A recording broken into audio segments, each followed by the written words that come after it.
Hi everybody, Jen Guarino here, Fearless Watercolors, and today we're going to be doing a scene of 4 turtles that are sitting on a log in our local park. And I'm calling mine lumps on a log because that's what they looked like until you realized that they are not lumps, that they are indeed live turtles. So that was kind of fun to know that they're alive, and there's 4 little turtles sitting there at the same time. I did push the colors a little bit just to really make it look more watery, our Heckscher Park water doesn't quite look that blue. And I am going to ask you to have some of your PBO masking fluid ready. I use these gum picks to apply it with. However, if you have a small brush, you can use a small brush. Just make sure you dip it into a soapy solution first to protect the bristles. Some folks have gotten very good at using these pens, these fountain pens that you dip it in. I haven't quite figured that out quite as well yet, or a white jelly roll. So, and also have either your heating pad or your hair dryer close by too. I know what you mean. It's like a heating pad. That's new. Yes. One of my students told me that she has a heating pad that she keeps, and when she's working in a very wet situation, the heating pad just warms up the paper enough and it dries it quickly without the hair dryer. So it's just another way to go, kids. You don't have to have it, but that's what that's all about. All right. So let me switch cameras here. And here we are. This is the scene. We have these 4 turtles, and they're on a log in a local park. And of course, the big conversation here is those markings, those markings that are on their faces and their legs. They're sort of holding on with those legs. So I tried to put that and incorporate that in the drawing for you. And so I don't want to start with, because these don't really look white to me. I think it would be nice if we added a sort of color to that first and then added our masking. So we're going to be using the masking in slightly a different way. So that's why we're going to need some way in which to actually keep the paper, get the paper to be warm, is because we're going to add the masking after we do an initial wash on their backs. And maybe we could work another area. We'll see if we can work another area as that dries, and we'll add the masking fluid to our the backs of the turtle so that there's a little bit of color there. That's how I'm going to try to roll. And we haven't actually used masking fluid in that way before, so it's a really good way for you to sort of think about masking fluid. So let me go a little closer. I'm using an 1/8 sheet, and this is a pretty thin paper. It's like maybe 140 or 200 or something like that. So it's not the heaviest paper. And you might have thought maybe I would have done the wash first in the background, but I'm thinking, using a number 10 brush, okay, I'm thinking I want to get their backs with a little bit of color first and then go into the water. Okay, so a good color I see here, and again, I did push these colors a little bit. I like to do that, is I think like a cerulean or a cobalt could be nice as an initial wash. And so I'm just going to put a little bit of wash on each of their backs. And I'm also, let me go a little closer and show you what I'm doing. I'm also leaving a little bit of white on the top. And you can actually go into the little faces too if you wanted to, because that's going to go darker. But the reason why I left a little white across the top is because that's where the sun is hitting the strongest. So I want to hold on to a little bit of that kind of warmth and light hitting it. As I'm coming down, I could drop in a little indigo, just a little. That looks like a lot, but I know it's spreading out, and it's just going to really be nice. And I think some other colors that I kind of see in there are maybe a green color. So you can find a green, maybe a good green might be a little cascade, just to give it a little bit of color. And you know me, I like the color a lot. So a little cerulean. Let's do it again on the next one. going to leave that little top a little bit white where the sun is hitting it.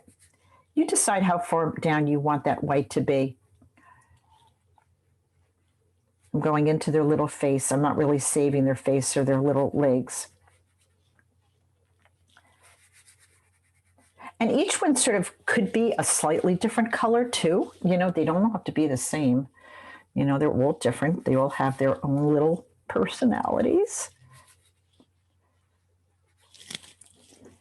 And that's, you know, and any colors that you kind of see or feel that you want to add into it, go right ahead. This is just, you know, all kind of like fun stuff going on here.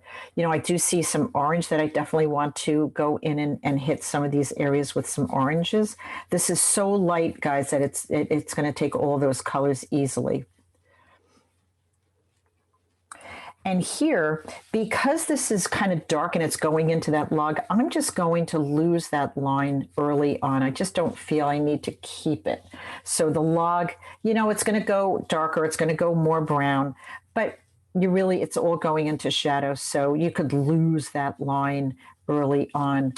And not a bad idea to think of adding maybe a little orange to that, because the blue and the orange will start making a nice brown color, right? And now I'm just going back in and I'm dropping a little orange into those other areas. Loosey-goose, very loose. That's my indigo and a little bit of orange. The indigo is a blue and the orange is its complement. So that's a nice way to go, right? That's a nice way to think about it. I always try to think on those terms when I'm doing this kind of work, is the complement. And I don't know if you guys have a color called benzimida. There's a beautiful orange that I've been using called benzimida. It's really lovely. And it's more opaque than our translucent orange. If you don't have it, no problem. All we have to do is take our benzimida and add a little bit of white and it opaques it right up. I don't do a lot of that either. Okay, coming down to the third lump on a log. This area is pretty light. You know, that there's a lot of lightness going on this particular turtle's back. So, so I think, you know, just adding a little bit more, you know, a little white, a little bit more white, a little bit even more white here. And, you know, use some different colors to sort of get you there.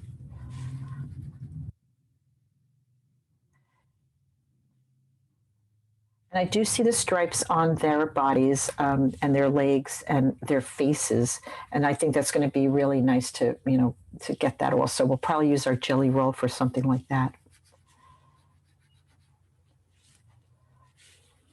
But dropping a little bit of orange in spots now is actually not a bad idea.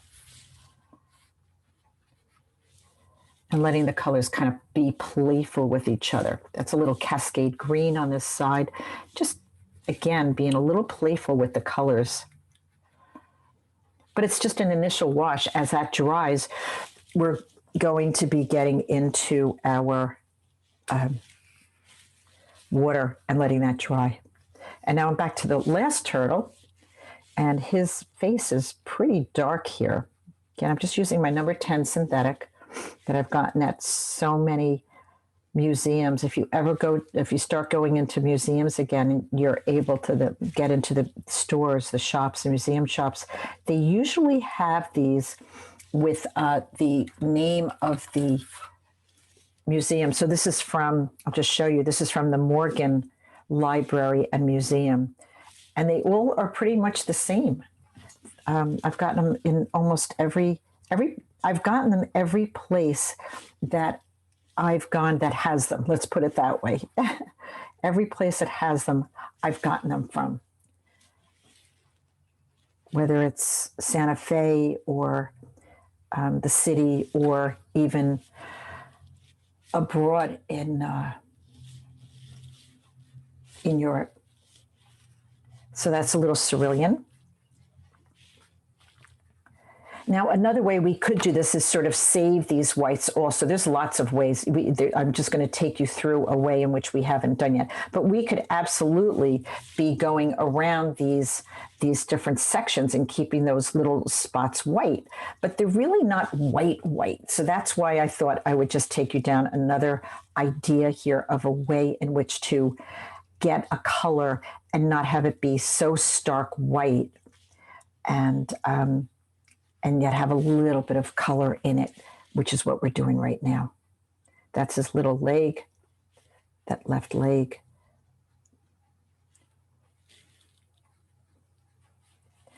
Just getting a little color in there. And then I think his back end here is actually a reflection in the water. I think what's happening is that log is sort of starting to go in the water, and then we see the reflection. So I think that'll be something nice that we could play with also. And that's the start of that. A little cascade, just because it's just such a great color with these blues, because it breaks into turquoise.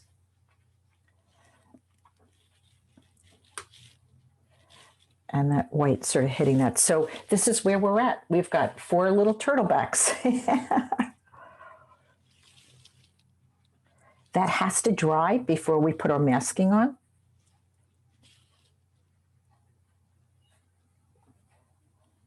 And the masking is going to go over these colors to preserve the colors and then be able to develop them into a secondary. So be able to go back in and do a wash. There's a lot of ways to do it. And maybe what I'll do is I'll show you each way with each of them. They all could be slightly different on how we approach them, which is kind of fun too. There's lots of ways to save a white, get a white, make a white. Maybe it's not so white. And because I know that predominantly this is going to be warm orangey yellow and blue, that's why I'm adding a little bit of that into the turtlebacks. Oh, and when I grew up in West Orange, I just had a memory. Oh my goodness. There was something called the Turtleback Zoo. I don't even remember what it was. But there was a place called the Turtleback Zoo. I'm going to have to look to see if it's still around.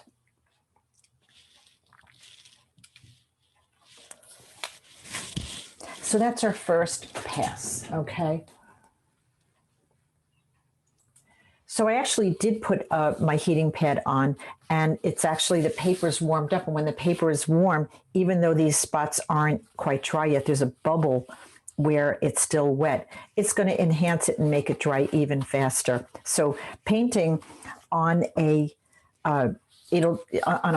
heating pad instead of using a hair dryer will actually speed up the drying time.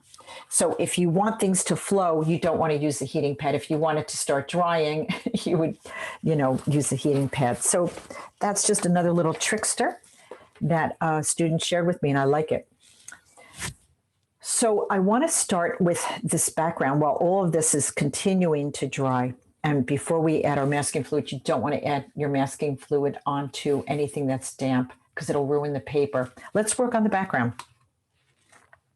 And so I think a good color would not be like a cobalt on something like this. I think that could be nice.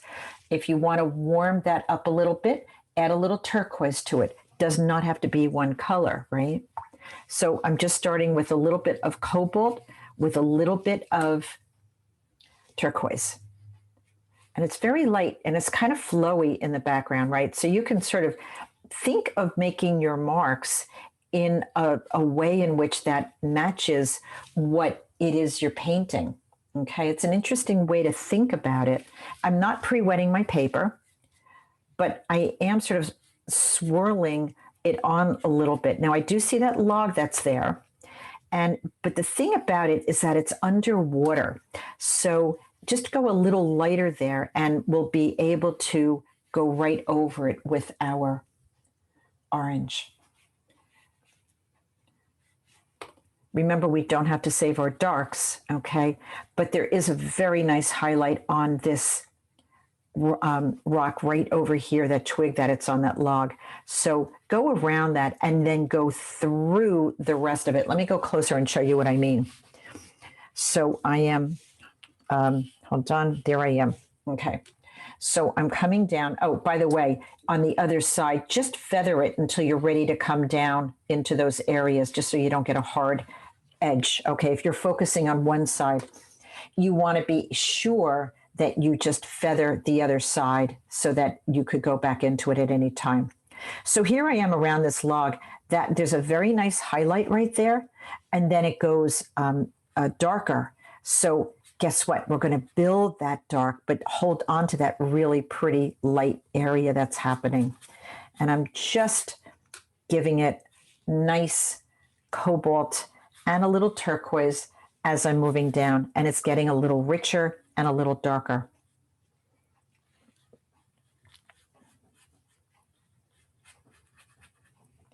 And as you put these two colors down, I'm not pre-mixing, okay? I'm just going straight from my palette onto the paper.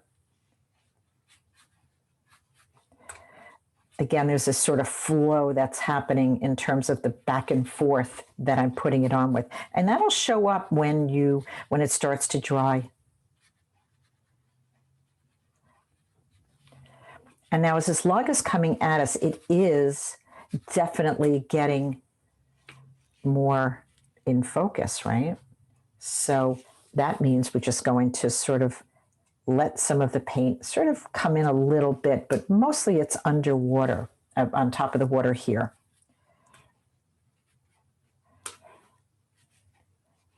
It's on top of the water there. And you start seeing, as I'm drying, these kind of swirls happening because of how I'm using my brush.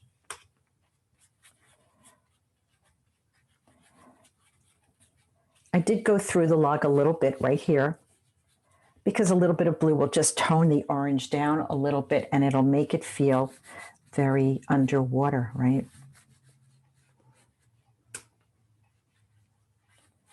That's a little cobalt, and then I'm adding a little bit of my turquoise to it. And then as we come to the front of the turtle, I kind of don't see the log anymore, but I think it might be nice to add it later. And so what I'm going to do is I'm going to add the blue, and I want to see a little bit of the log, but I want it to look like it's underwater. So I'm just going to go right through it, and we'll add that orange later.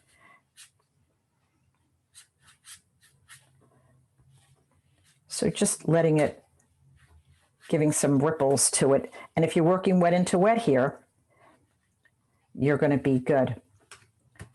And now I'm going to kind of meet everything up on the right side. And make sure you get a good enough dark here, because we kind of don't want to go back into this. So we could, but it's kind of nice if you get it freshly painted and we don't really address it again. So it holds on to all the beautiful marks that we're making, and the watermarks and everything. And so if you could get it to be a pretty decent color now. And so here's another way to work, is I'm going to wet this side first. Doesn't make one way right and the other way wrong. It's just another way to work. So if you work it wet into wet here, that just means your paint is wet and your paper is wet.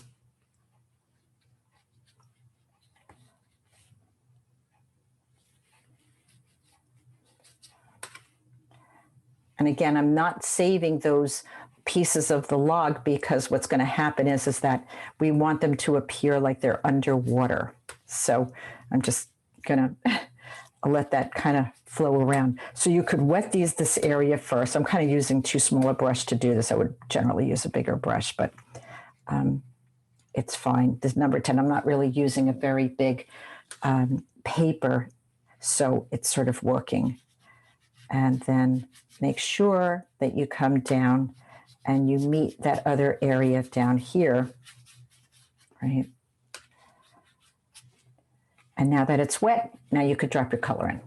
Now remember, when it's pre-wet, you will need a little bit more paint to, because it'll dry very light if you are using wet into wet. So it always dries lighter when you do wet into wet. And I could sort of start seeing where my center of interest is going to be.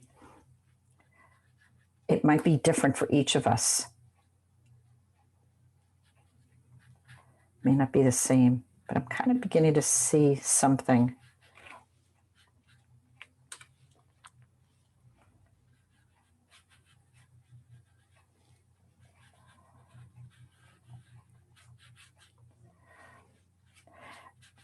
And this is an interesting thing. I don't know how much we've actually talked about this, but the idea that your brush is moving in a way that sort of amps up what it is that you're painting is a very interesting way, if it's fluffy, if it's hard edged, you could think about your marks that you're making reflecting that somehow.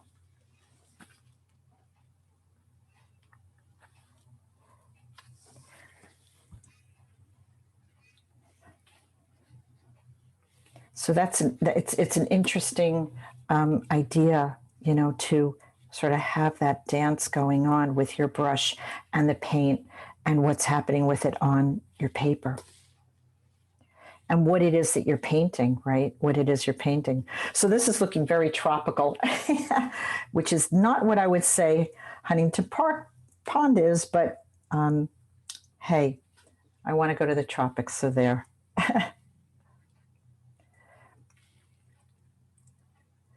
So I mentioned to you where I think my center of interest might be.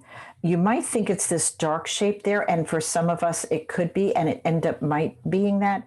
But right now, I'm going to go a little closer and show you what I'm thinking. I'm liking the way that this is sort of hitting the turtle's back, and the light and the dark sort of hitting it right there. So it might be a center of interest for me. It's a little too soon to tell because, of course, the center of interest could be wherever we choose to put it, right? It doesn't have to be any, oh, this is it. And it doesn't have to be obvious either. And I'm just going to lift a little bit because I want to hold on to there's a little bit of orange that sort of wraps around that I just wanted to push the color aside and make sure that I have a good area that I could add that orange. So, a center of interest, it could move around depending on your decision of what it is you want it to be. It is not steadfast. Sometimes it's obvious what it is, but not always. So you could see how I charged up this area a little bit. And I'm actually thinking of doing the same thing on this side a little bit while it's wet. This is still really wet. If it dried too fast on you, this would definitely be why I wouldn't work on a heating pad, because I want to control how it I want to see how it's drying and control that. I just wanted those areas there to dry a little faster. So, be aware of those kinds of things. So I kind of have this either side going on in terms of my blue. And I like that. I think that really works very nicely. And sooner than later, okay, I did want this log to kind of come here. And this is all pretty wet right now. I'm thinking of adding a little bit of orange to it and seeing what happens just right in here, because I want it to look like it's going underwater. And it's not in the photo, so don't be upset. But you see how it's starting to sort of, because we're going to be putting the orange up here, it's sinking it a little bit into the water. So that might be an interesting thing that you might want to try.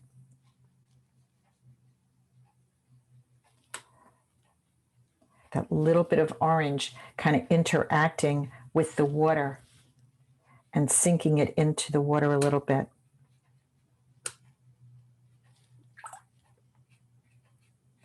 What's the most important thing is what's happening on your paper and how you're handling that, and what, that pay attention to those things, because that's really, really important.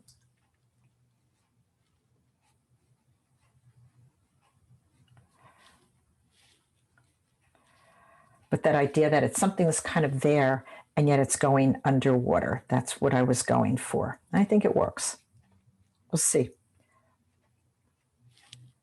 Because blue and orange are complementary colors, they're going to tone each other down a little bit.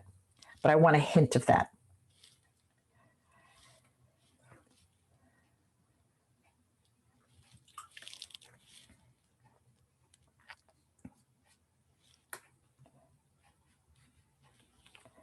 That feels pretty good to me. My turtle backs are still a little wet. So that just tells me I'm going to work elsewhere. And the area that I'm thinking of working next is the log. And so I have a little bit of blue on there, so it got a little messed up, got a little dirty. You can use your Quinn Gold and your Schmanky Orange for this. I think Quinn Gold is probably going to be the smoother color. The orange, the Schmanky Orange, is a little bit bright.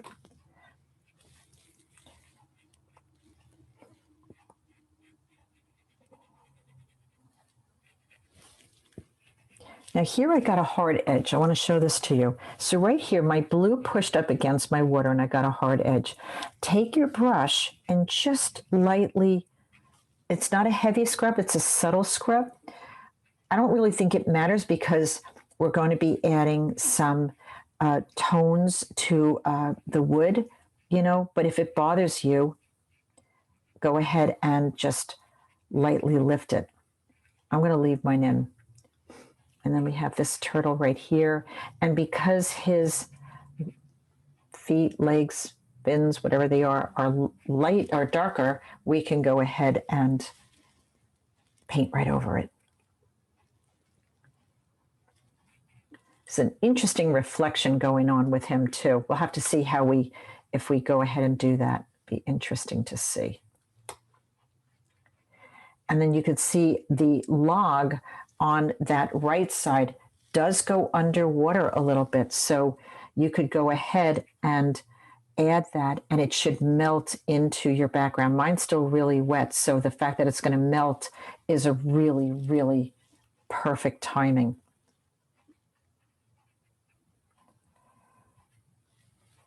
And it goes up here, right?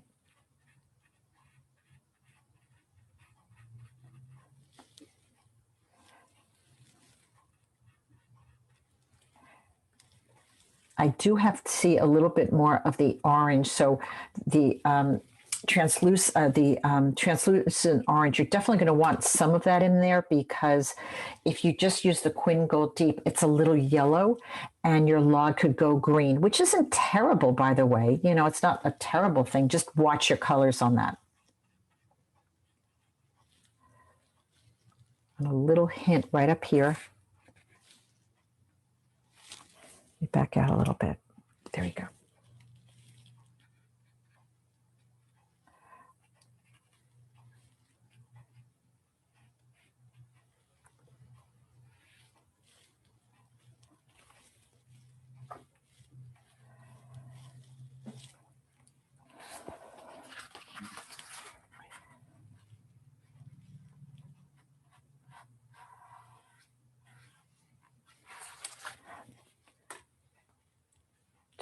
A nice hint of some of these orange log. It wasn't orange. I made it orange. But I like the orange. To me, the blue and the orange are one of my favorite complements to work with when I'm doing water.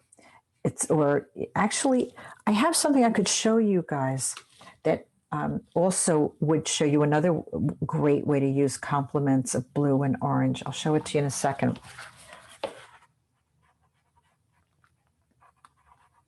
Just softening that edge a little bit so that it bleeds into the water and makes it very loose edges. We don't need them to be hard edges to say, oh, there's something here, a structure that they're sitting on.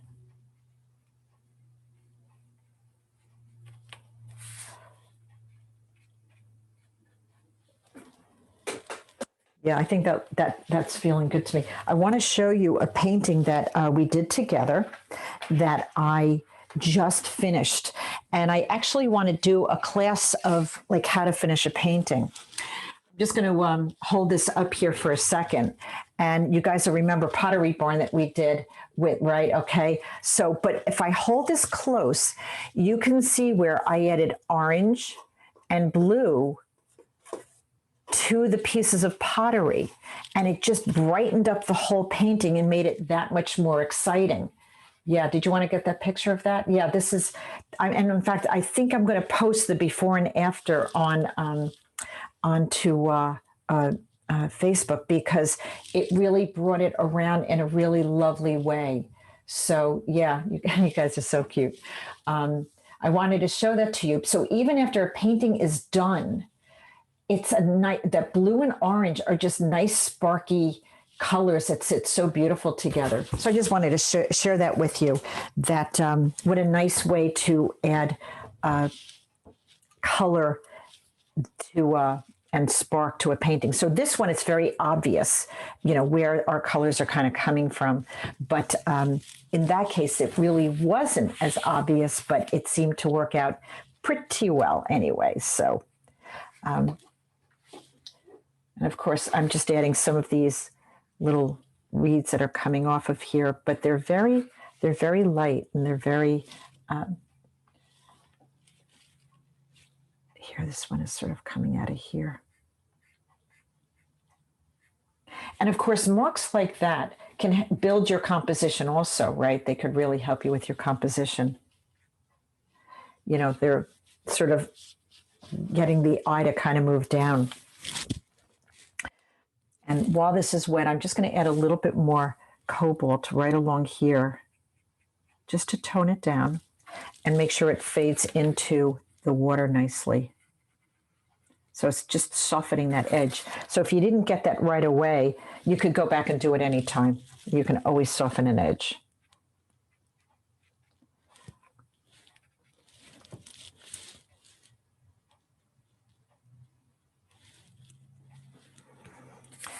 And now I feel like my lumps are dry. By the way, I love the way this went down here, where this just is a subtle feeling of that log kind of coming out from there. So that really, I just may add a little bit more because I see it drying a little light. If you see something drying light, too light, just go ahead and add some color again. You know, that's what I do. I'm always got my eye on what's happening in the moment with the painting, so that if you need to go back in, you can.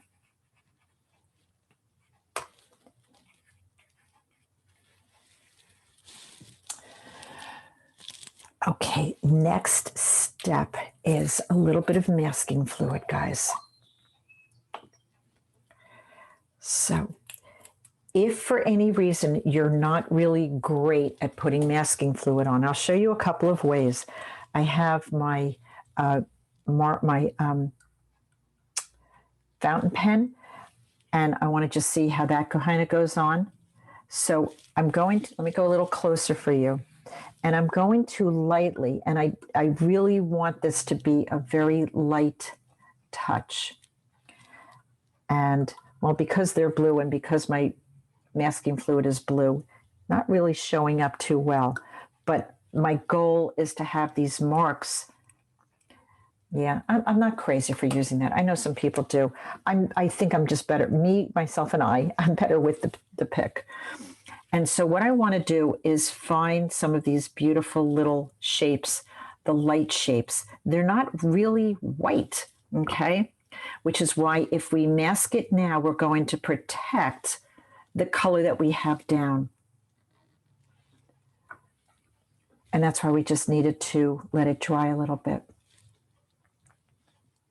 because our next step was we're going to go a little darker with it. So we really haven't used masking fluid this way before, so I really wanted you to have this different kind of experience.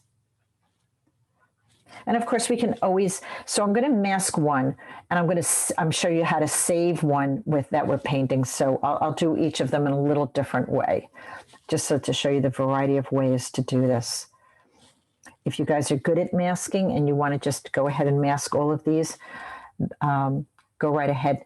And just notice that they're really not white, you know. So I'm going to mask that one, and I think I'll mask this one, this next one. And then the other two, I'll show you how I would just save those marks. When I use the gum pick, I really have to dig into my masking fluid pretty frequently. It doesn't hold a lot, which is why I could get a fine line. So don't be afraid to just keep dunking it and over again, because that will help it to hold on to a fine line. And I'll tell you another little trick with this is to leave little openings for the paint to flow through. Little openings will help you to the paint to flow. Now, I do enjoy saving my white, so I'm really, you know, I really do enjoy that. So I think it might be nice to just do some of the little marks since he's looking straight at us. But again, if you can't get it to be super light, I would wait and we'll do it another way. I think that's all I'm going to mask, just a couple little pieces, okay? A little thing about masking is I store mine upside down because it doesn't have a sediment on the bottom then. And then when I flip it right, I'm not shaking it, which gives you, air bubbles.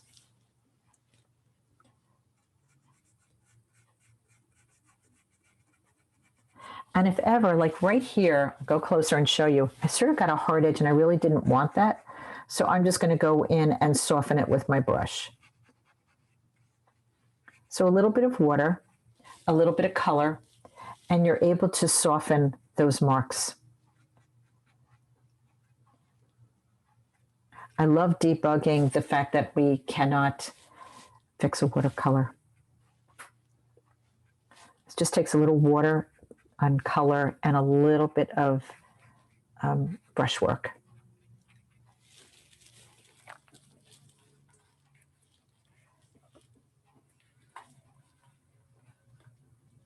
So I mentioned that I had masked two and the other two I didn't. So I want to show you both ways. The masking, I feel, is a little hard to know what you have going on. Sometimes you think it's much lighter and then it goes on pretty heavy. So let's go ahead and do that top turtle, okay? And I'm definitely going to be building his face and all with some indigo. And I am going to go in with a rigger and just start building some of the face shapes that I see going on there. And there is that really interesting stripe that's going on there. I'm just going to not paint it. I'm just going to define it with a little bit of painting of everything else. And so I'll just handle it that way. And there is a nice light hitting his head, right? There really is something light. I'm also going to make sure I have a little bit smaller brush, but not as thin as my rigger, just to sort of help move some of this color a little bit into a soft edge, because I like some of the marks and I want to be able to hold on to some of the marks and the whites that are on his head. So just go a little closer for you and you could see how I'm doing this. So this is about a number 4, I guess, brush. Just a regular brush. It's not a rigger.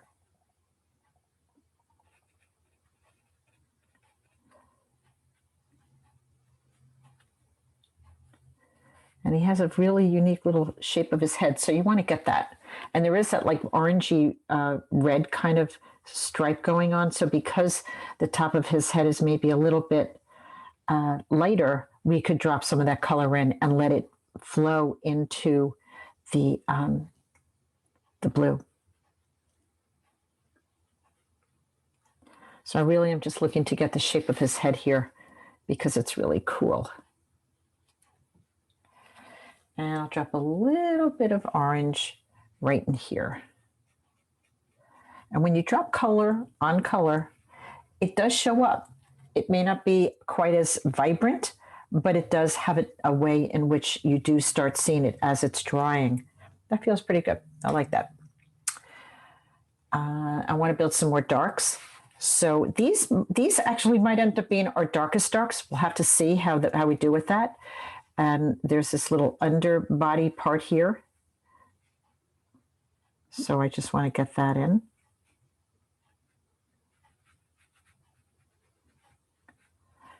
And there is a reflection. There's a nice reflection going on here underneath. So I just took my paint off my brush and in my water, and I just dried my brush a little bit. And now I'm just going to feather this down so I have a little bit of a hint of a reflection.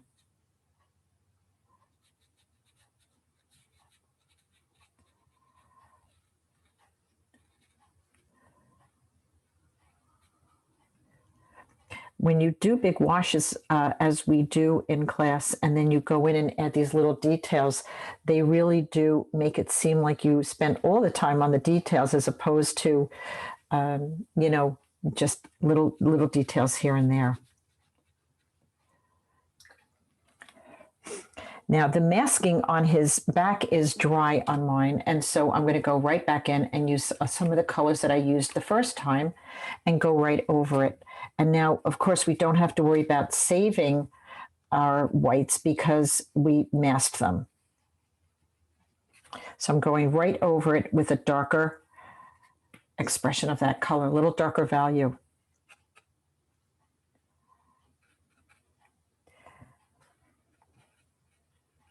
That's a little cobalt. I have a little cerulean going on here. I think I'm going to add a little indigo and maybe some schmanky orange. I'm sorry, the Daniel Smith, Quinn Gold Deep. Just because I really love, it kind of is giving you a little bit of a green feel to it.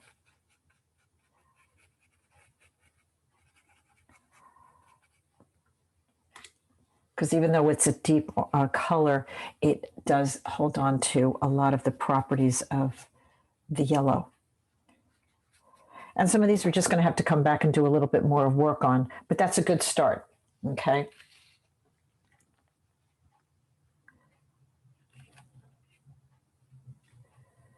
And I'm still holding on to that white that I put on the top. I kind of like that. So I want to see how that plays out. And right in here, I'm going to drop a little bit of indigo. There's a timing that's sort of really nice about working wet into wet. And that was just a good time to add that.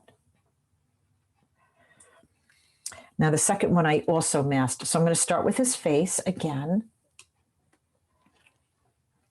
Beautiful stripe markings on him. It's like their little noses and faces are up to the sun. It's so cute. I'm going to hold on to that white stripe that's right there. Just paint around it.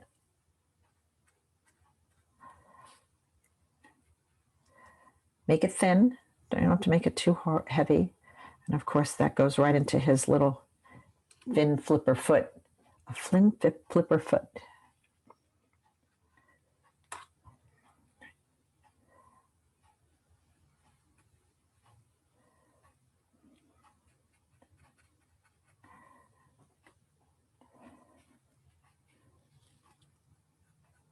And there's a great area here that goes around into his head from the shell. There's a beautiful shadow there.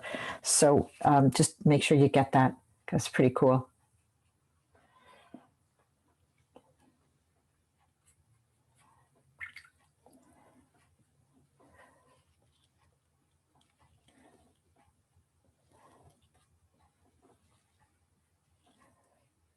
A little hint of that orange on his face.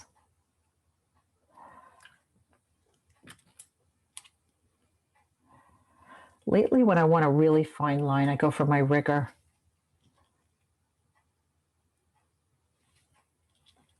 Which is what I'm using right now.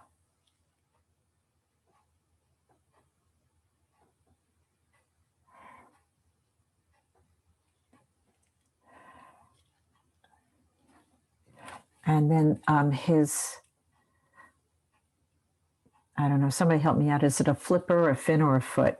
Anybody know what it is on a turtle? Because I don't know anatomically the right thing to say.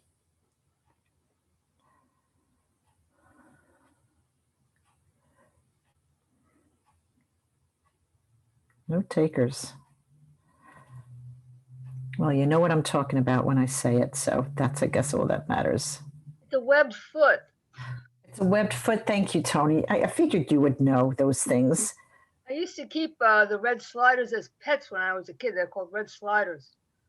You are amazing. There is so much knowledge in that little brain of yours. You are awesome. Thanks. Thank you. A web foot?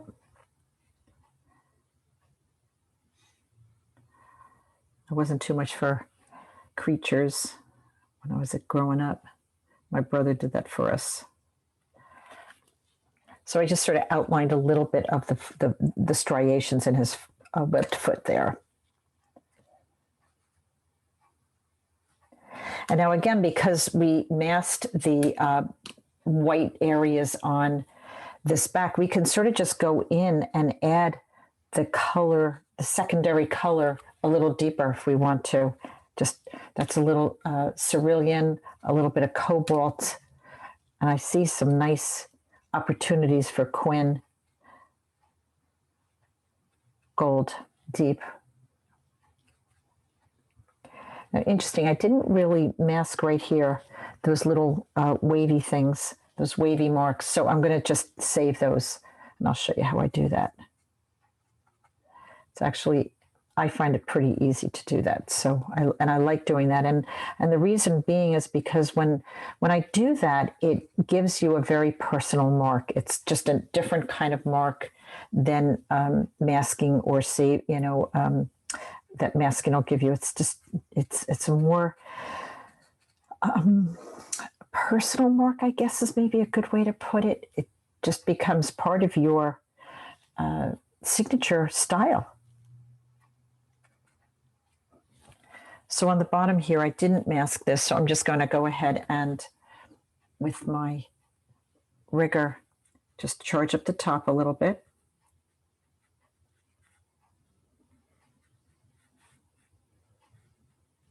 And then I'm going to come to the bottom, and I'm just going to save it ever so slightly. And it's very controllable how close you come to them. And if they touch, who cares? It's fine. If they end up touching. And then they sort of just kind of goes away. It's nice to learn how to save whites. It's a really good thing to learn.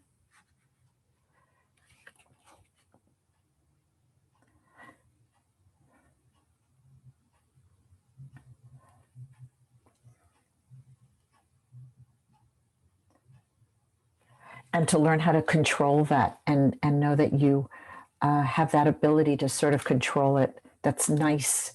That's good stuff. So the more that you could do that and attempt it and keep it so fine, so thin a mark, that's really good. It's good control. And that's what I'm going to do with my other two turtles, is I'm going to do it again. So that's my indigo and my schmanky orange. And of course, this goes really dark here. So it's almost like you can't almost tell where the turtle ends and the shadow to the log begins. So you have enough marks around it to say exactly what you want to say. You don't need to spell all the beans for everybody. You know, you could let some of these edges be what we call lost edges, right? Now to darken this up a little bit, I'm going to use my indigo, two of my favorite colors, indigo and dragon's blood, which is just a darker orange. If you don't have dragon's blood, go ahead and use your burnt sienna.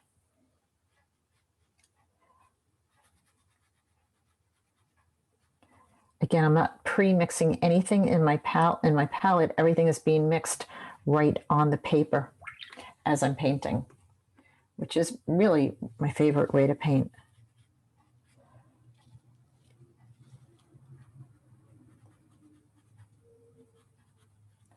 There's a richness to the colors that happen when you work that way.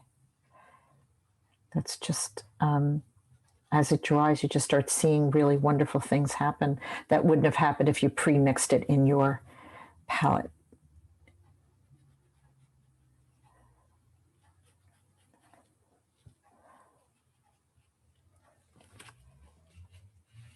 We go a little bit further back here for you guys. Oh, wrong way. There you go. I do that a lot. I still don't know which way it kind of goes. So.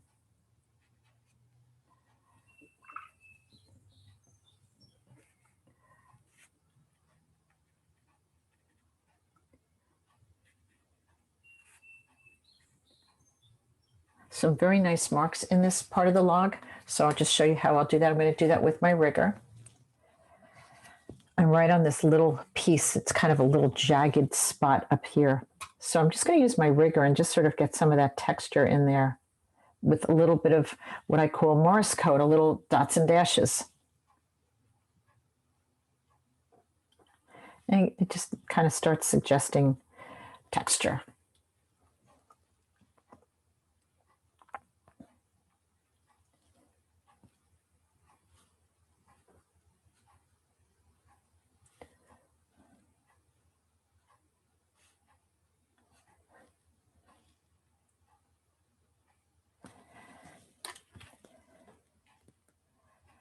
And that's starting to give me a really nice feel. And I held on to a little bit of that white on top. And that soft edge, we sort of lost where the shadow and his body are. And if you don't see it in the photo, you don't have to overly figure it out for your viewer. Let their eyes sort of figure it out. Let their eyes do the work. Let them come into your painting to answer some of those questions. Now I'm going to do this third turtle down, and I did not mask that one, so I just want to show you how I would go about that, doing that one. So I'm going to go into my cobalt, and now what I'm just going to do is paint around some of these shapes. Okay, that's all I'm going to do is hold on to the white, same as I did a little bit there. And I like working this way. But the one thing that I do that is helpful is that I give a little bit of an opening from one section to get to the next. So I'll break the line a little bit and just let it come into the next line so it doesn't get it overly stuck, you know, it doesn't get stuck in a spot.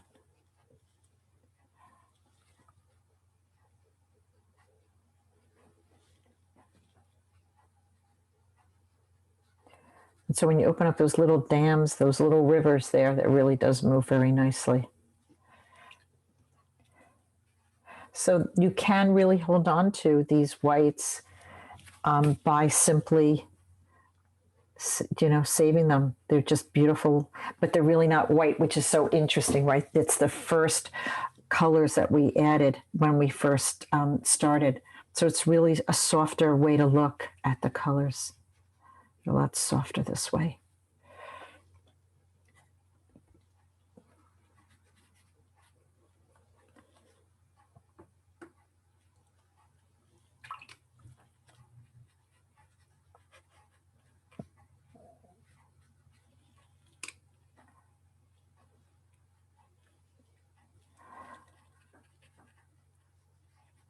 And I'm just inviting some of those colors to kind of come into these other sections a little bit.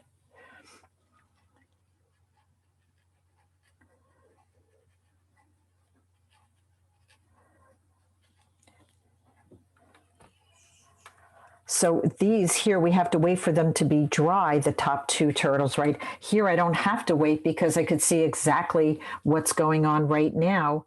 And I could see that it's looking, really, it's looking like I want it to. And just using my rigger and sort of getting some of those striations. You may have masked those. I did not.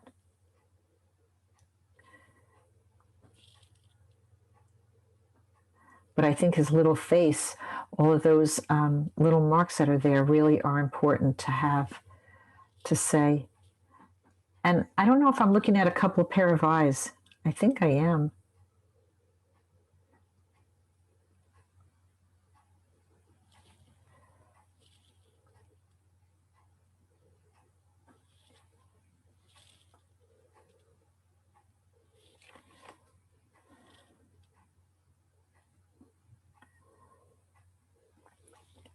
And this is going pretty dark down here. So I'm using straight indigo, just enough water to move it, but really straight indigo.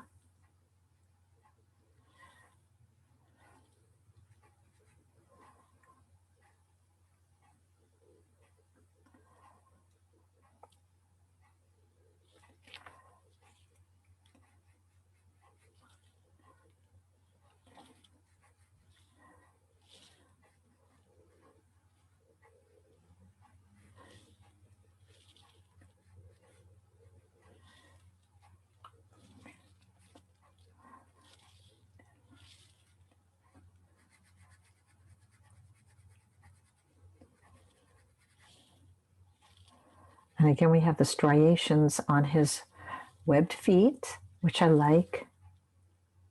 Definitely like those little claws that he's got holding on to the log.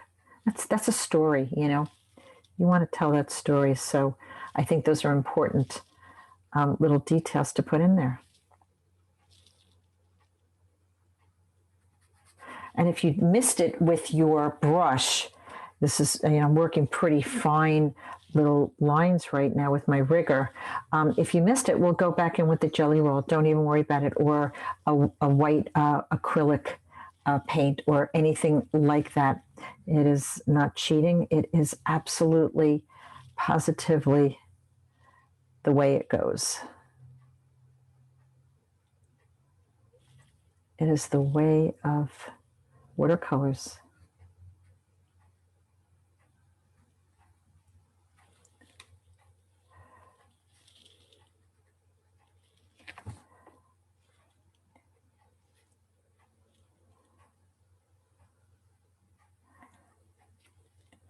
It's a really nice little orange spot under there. Those little 3 sections that are kind of there. I want to back out and just show you where I'm at so far. So they're starting to really come to life. They really are looking very rounded, and you're feeling like the sun is hitting the top of them. And of course, that's so much of this story is that, they're sitting in the sun, and that's why they're on this log. They could, just dip into the water anytime they want to, but they're on top of this log to, just kind of bask themselves. I love that. It's a story. It's the turtle story. Maybe I'll change it to be turtlebacks. I don't know. See, the stories start coming out, and as the stories come out, I change my title maybe to something else. That's, what are you going to name it? What's the title here? What's the story? What brings you to paint something? For me, I knew exactly what it was when I started painting it. I just knew it was these lumps going on here that I didn't know were turtles until I looked closely. It's a little dragon's blood. He's in the reflective water right now, so it's a little bit tricky, but I'm just going to add a little indigo, and I can't even make out really what's going on. So I think this is a situation, guys, where if you want this reflection on that third turtle coming down, right, you simply have to paint the shapes. That's the only way that it really ends up working, is just painting the shapes of what you see, so that, because here's what happens. And the reason why that works is because you're looking at the photo, right? And you're not questioning the photo. So you can trust the shapes in the photo to build things that you don't understand. And this is an important lesson, by the way, that you don't have to figure it out for everybody. You just have to show up and paint what works in your mind's eye, and be true to the photo to whatever extent you wish to express it in your painting. And, you don't have to go ahead and give all the answers to the viewer. So I do see a lot of artists, painters coming in and, wanting to understand what's going on here or here. I look at it a little differently, and I say, well, it doesn't matter. I really don't have to figure it out, because, it's kind of true to what I see happening in the photo. And if it's working in the photo, then I don't have to, give it any more than what I see, unless I really want to. But generally, I let the shapes do the talking for me. So if it looks right in the photo, I can trust that shape. I can trust the shape because we didn't question it in the photo, right? It's a lesson I learned a long time ago, to just trust the shapes if you don't know what's going on. So this is straight indigo here. And you could see I'm sort of leaving a little bit of indication that there's an eye there. And a little bit on the top of his head. And again, it's not white. And so there might be a tendency to think, oh, let's make it white, but it really is not white. Who knew turtles had so many lessons? Everything we paint, there's so many lessons too. Let me back out, show you where I'm at. There we go. We're really starting to come on home with this thing. I'm going to do this next back in a different way, the way that I did the third one. I did not mask it. So if you did mask it, all you really have to do is add that second coat of color.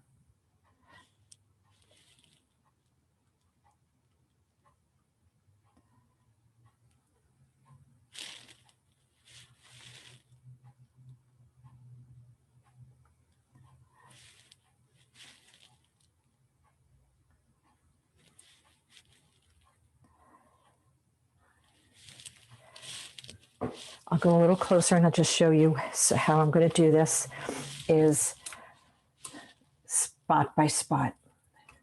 So I'm going to take a little bit of my cobalt and I'm going to start on the top, and I'm going to leave the top ones kind of on the white side, but I'm going to start filling in these other ones.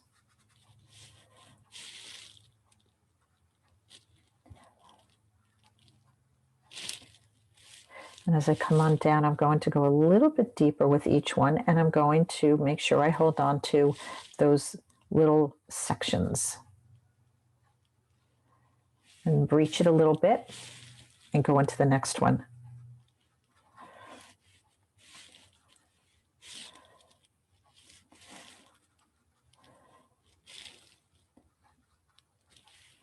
So this is a great way to save white areas.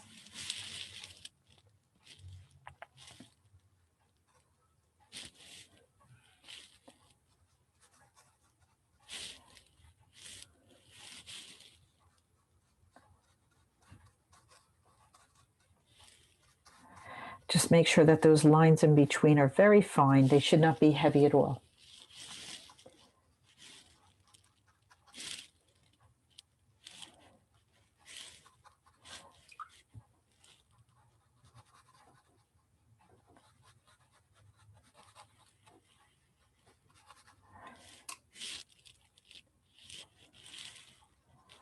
And I'd like to charge up a couple of little spots just to give it a little bit of excitement, a little bit of richness, letting it move into those wet areas.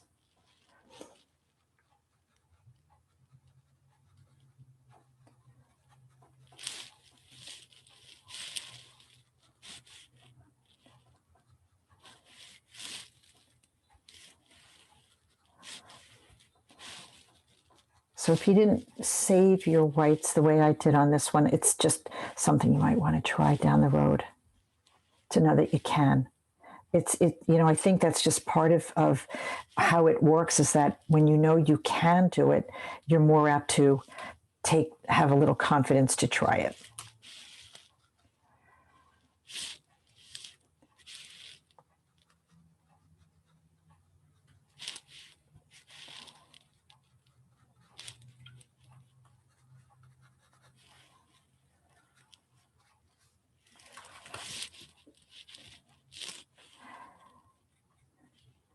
And of course, when we take off the masking fluid, it's really hard to know what you're going to have until you get there, until you start lifting it off. And very often, we're not happy with what we masked. It's a little too heavy. It just didn't come out as fine as we wanted it to. Those are sort of the things that I see. So it does take practice. It definitely takes a practice.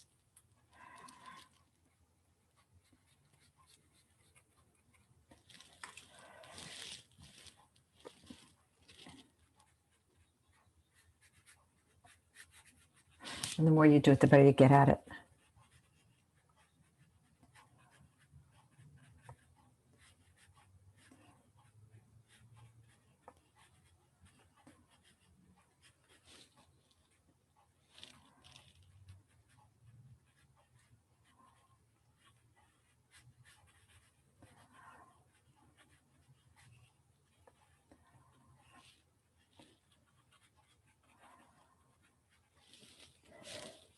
I'll just back out and show you where it's overall how it's looking.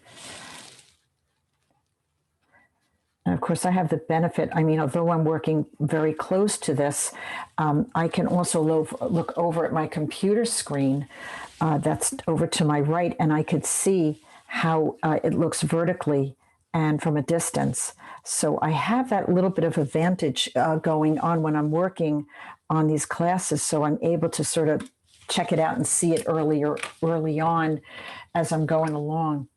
So that's kind of important to know that if you stand up, stand away from your work, give it a little distance from where you are looking at it. That's it's a good thing to do.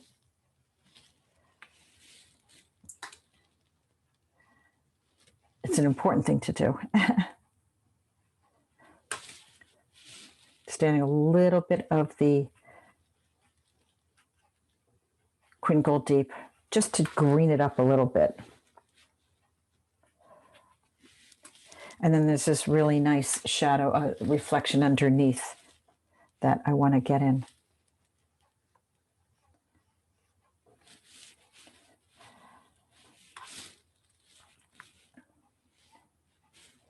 And again, if you don't question it in the photo, you don't have to worry about questioning it on your painting, if that's what you want to have in there.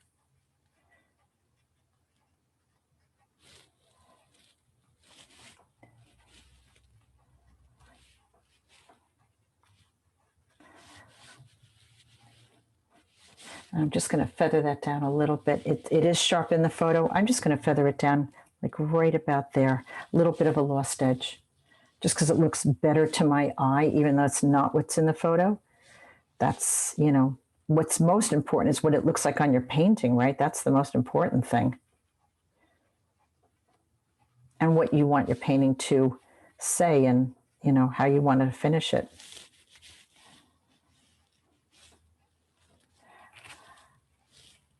Now, there are a couple of other things that I wanted to show you with regard to this. There's some kind of a three-dimensionality going on these. Oh, you know what? Before I do that, I'm going to lift my mask, and I want to see what my mask looks like. So I'm going to go ahead and lift it and see if I like the way it looks. And if I don't, I'm going to want to go in and correct it sooner than later. And of course, only lift your masking when it's completely dry. You don't want to lift it if it's a little bit dry or if it is damp. You'll ruin your paper. They're not terrible. They're okay. I like these marks down here better than those though. So of course there's things that we could do. Let me go in close and I'm going to show you what they are. So I can take my brush. This got a little heavy, you know, so I could take it and I could just soften them a little bit and not make them so thick. And I thought I put them on thin. That's really interesting. But what I was going to also show you was there's like some kind of three-dimensional thing going on that you could, there's a little bit of a height to them. So you can add a little bit of that. Let me go in a little closer and show you what I mean. Too close, sorry. There you go. Still a little blurry. Hold on. There we go. So there's little areas that you could go in and add some nice sparky darks.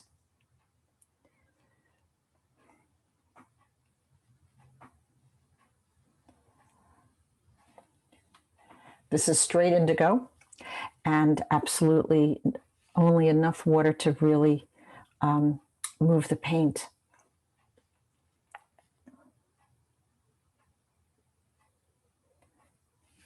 So in this case, I'm not thrilled with my masking, and I'm much happier with the other ones that I had saved. So lesson learned for me is trust my shapes. And when I do, I'm always happier with them.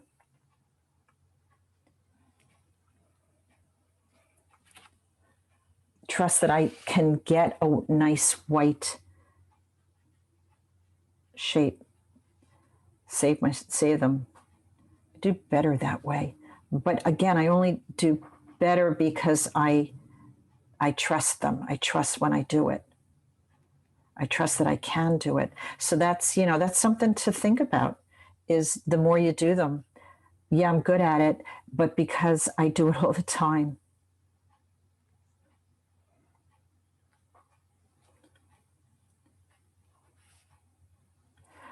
And I'm just going in and you can see I'm just adding some like really great little dark areas to finish it off.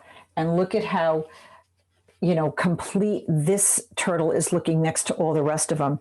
It really does require a couple of layers. And I prefer to,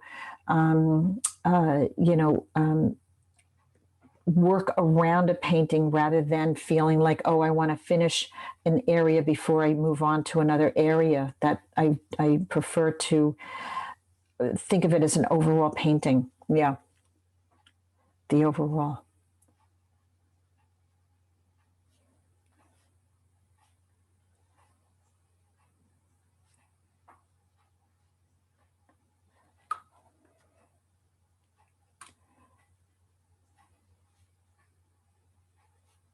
So I'm just giving these little spots a little three-dimensionality. There's a little bit of these markings are just great. And I want to really, it was the reason to paint this, really. It was just the reason to paint it. It was all those, once I realized what they were. And I like to enhance the things that made me want to paint something, right? I like that idea of what made me paint this and exploring that. And as I explore that, get the answers to where I want to go next. And those guide my marks. These I feel got a little clunky, these masking areas. So I want to go fine tune them with my darks now with my rigger, using my rigger. And I'm fine-tuning them, going a little finer with them because I couldn't put it on that fine. Probably if I had learned how to use, this gizmo, right? If I had used that, I would have gotten my lines to be as thin as I needed, but I did not. That's just one of those things I have to practice to get that, to understand how much masking fluid to put on those. Back out, show you where I'm at. See how they're just starting to come, like these are looking more finished than these are in the front now, because we're taking our time and going back over. This is the third time now that we're going over these turtles, going in and doing the details.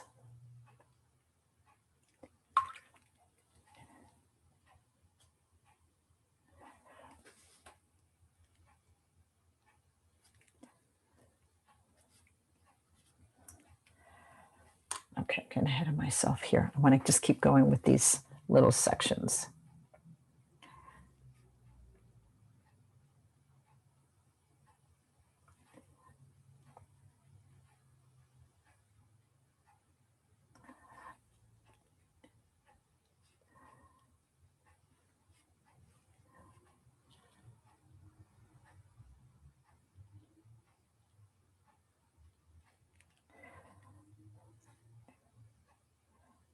And, you know, I find in watercolor that what you don't paint is as important as the things you do paint, right? It's just those things are very telling.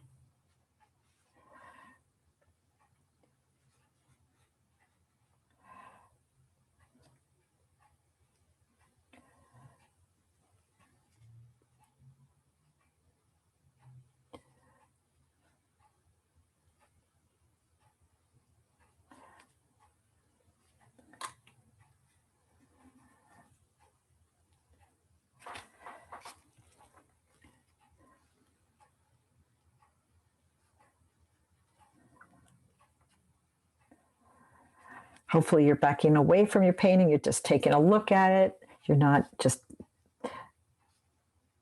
painting away, but you are just backing up and standing up and taking a look at it.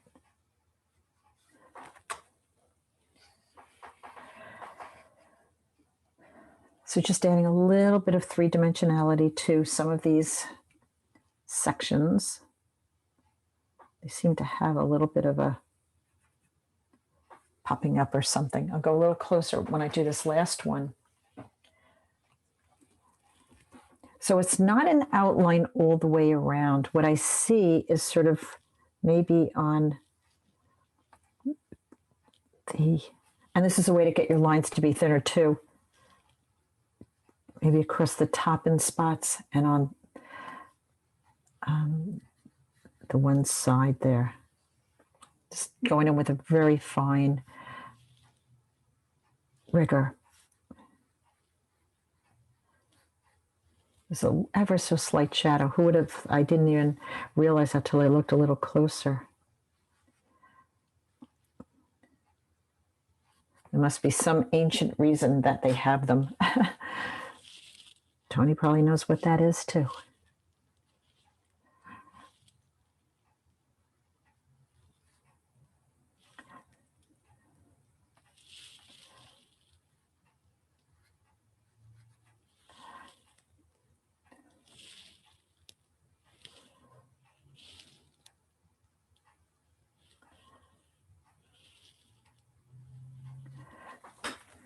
And you could see it looks a little rudimentary when you are close to it, but look at when you back off how three-dimensional they look.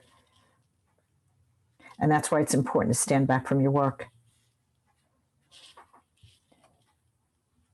I also have something, I've never found it again. I'm not sure. Let me see if I have it down here. It's a minimizer glass. I'm pretty sure I've shown it to you guys in class. I don't even know where I got it, but I saw it one time. And it's a, instead of a where it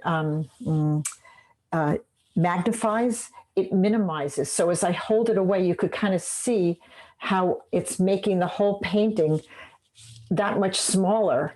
And it's almost like standing away from it. It's so cool. It's not a magnifying glass, it's a minimizing glass. Don't ask how I even found out about that or where I got it. I'm sure these days you can find anything on Amazon, but yeah, I don't know. It's just a way in which I could stand close up and just put it up to my eye and not have to stand back from my work, interestingly enough. Why I'm so lazy that I wouldn't stand up, I don't know. That seems a little odd that I wouldn't stand up, but it's just one of those things I just had to have. What can I tell you?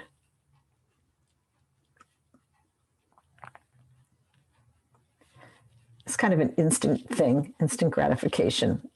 Oh, I could see right away. I don't even have to move from my desk.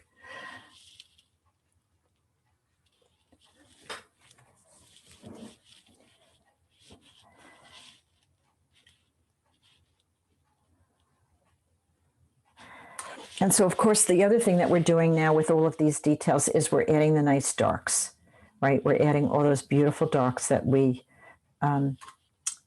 need to make a painting look complete. Otherwise, it looks too weak.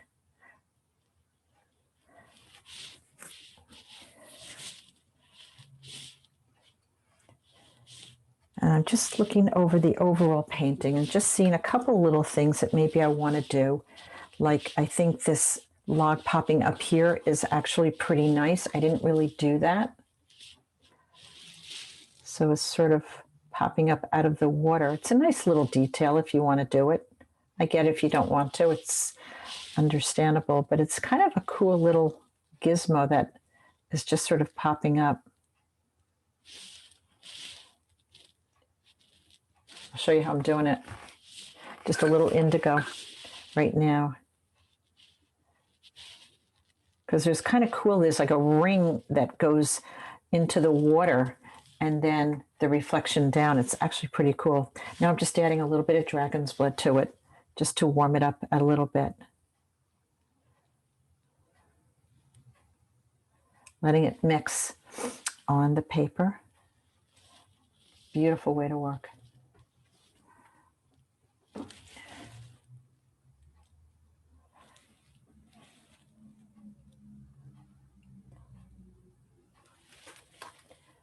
And now I'm just going to take that, add that reflection underneath it.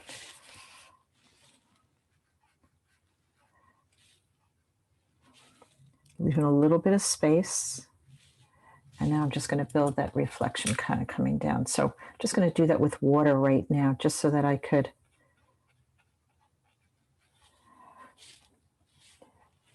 have it go right onto the turtle's back. Turtle back. Hadn't thought about the Turtleback Zoo in 100 years.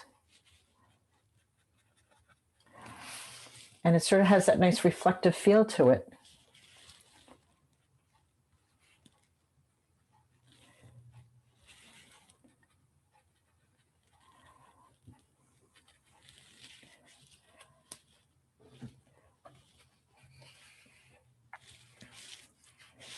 Right now I'm just looking around the painting to see what I could add where to give it a little more oomph, maybe a little bit more orange right in this corner here, and then feathering it out to the water. That's nice. Just charging that little area up a little bit. And then this area here, it's definitely got a nice glow to it that I want to add a little bit more information to.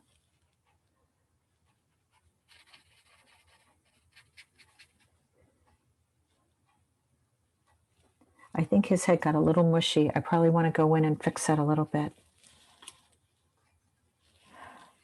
So I was telling you about that color that I have, that orange benzimida. Do I have it here? Let me see.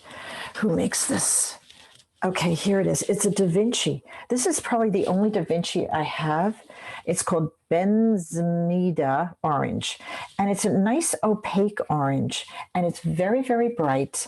And it will sit on top of other colors, even colors that are a little bit darker. So, you know, if you're looking for a different kind of orange than what we have that translucent orange. And of course, we have our beloved dragon's blood, but this is yet another type of color that you might want to have because they have different properties. And this is definitely one here. And I'll kind of show you what I mean by sitting on top. So these turtles sort of have these markings on them, right?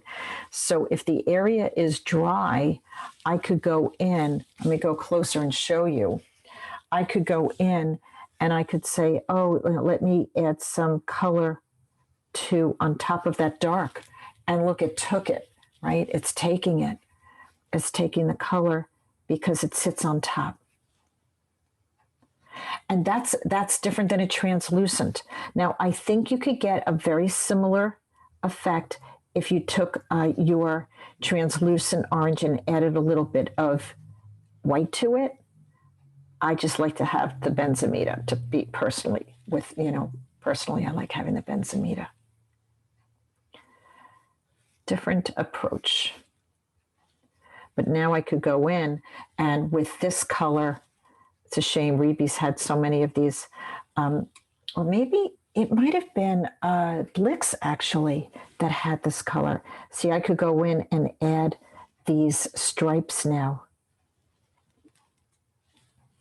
on their the legs in front here on turtle number 3.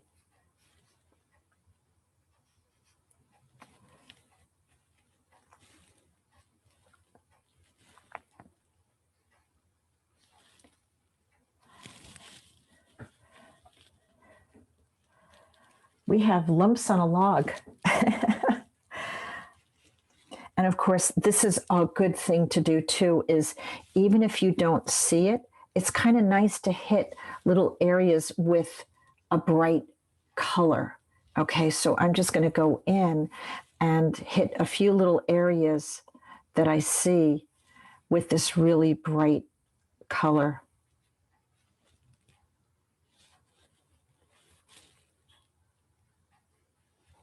Gives it a little spark and a little bit more of an interest. And, even though we don't see it in the photo, it makes it work. It just does. It just has a nice way of taking it and working the painting a little bit more intensely beyond what you see in your, in the photo. It just gives you a nice artistic feel to it.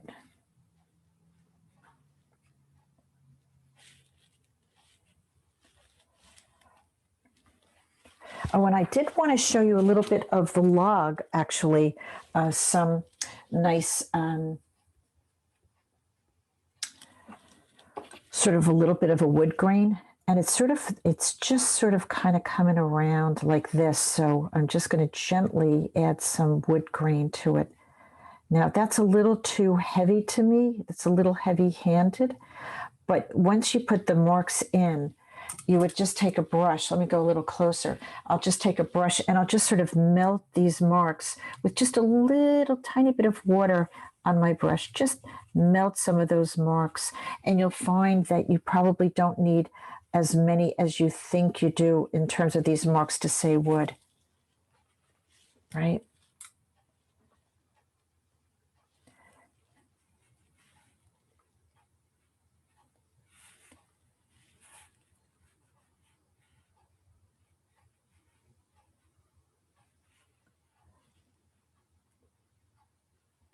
But these little details really,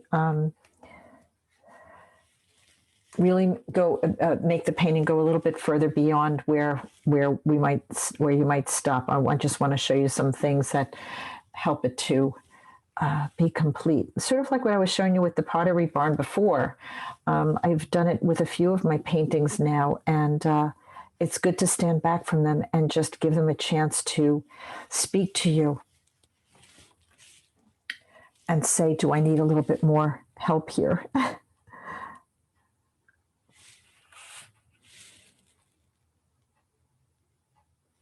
See, those marks alone don't thrill me, but as soon as I melt them into the wood, I'm much happier because now they're sort of integrated into as a texture.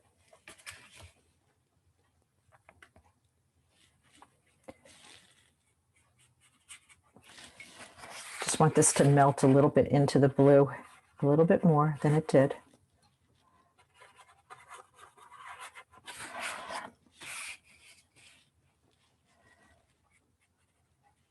And that could only really happen with a soft edge. And I'm going to let it rest, but I'm pretty happy with where it came out, and how it turned out. It happened the way I was hoping that it would happen. I do want this to go a little bit more orange right here to carry my eye down into the water. No, it's not in the photo, but that's just one of those things that I just feel would really, yeah, it looks a lot better with a little bit of this orange sort of kind of coming into the water a little bit more. And that's where you start making those determinations for yourself. A little bit bigger brush, and then just melt these into the blue. Because I want it to look like it's sinking in the water.